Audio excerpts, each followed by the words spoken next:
Hey everybody, Kartik Subramaniam over at Adi Schools. Welcome to our podcast.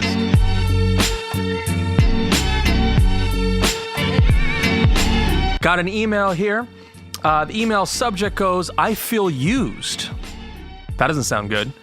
Basically, the email goes like this. Hi Kartik, I've been working with the same buyers for 2 months, only to find out that they ended up buying a house through another real estate agent, their sister.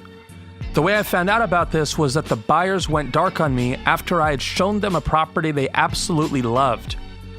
The client said that they were going to go home and talk about it, but they never called me back. I must have texted and called them like 10 times in 2 days because I just knew that this house was for them. They wouldn't call me back, text me, or email me. I knew they got my messages through text because it showed red on the iPhone. I don't know why the fuck people put that read receipt on their iMessages, man. I don't want you to know when I opened your text message. But anyway, the email goes on.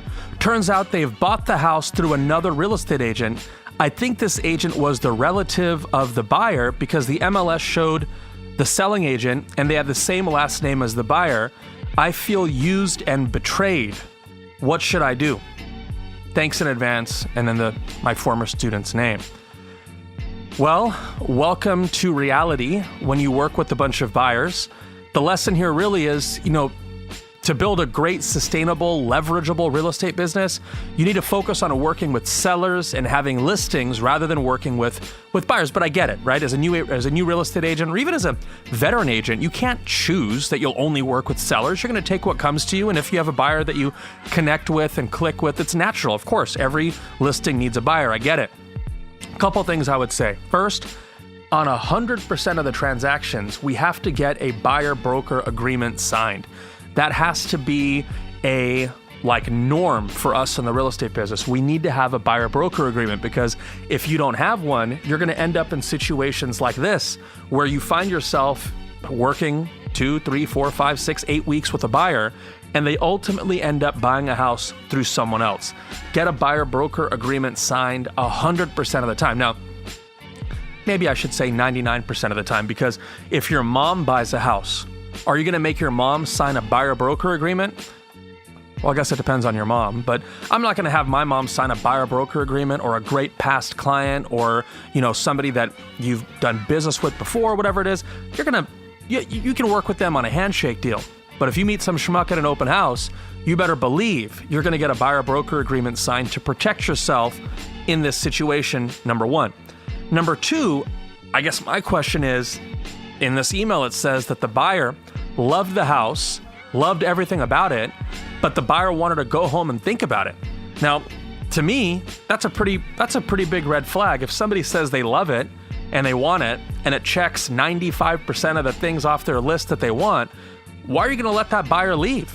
Get out your laptop, get out your iPad, generate the purchase contract right then and there from the house, email it to them from the property itself, get them to DocuSign it from their phones, and submit it off to the listing agent for an offer. Why'd you let the buyer leave, right? I mean, I know sometimes you might get a buyer that says, I want to think about it.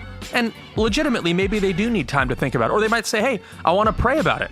Now, if somebody says, hey, I want to pray about it, you just grab their hand, bow your head, and say, do you want to start or should I?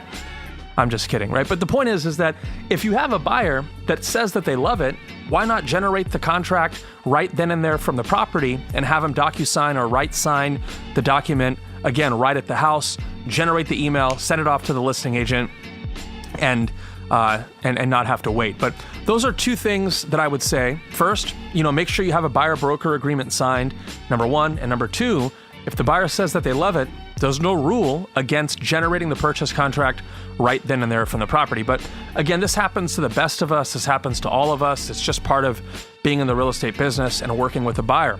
You might end up, I had a student of mine over Christmas that sent me, she was so happy. She'd finished, maybe she took my class, I'm going to say 3 years ago.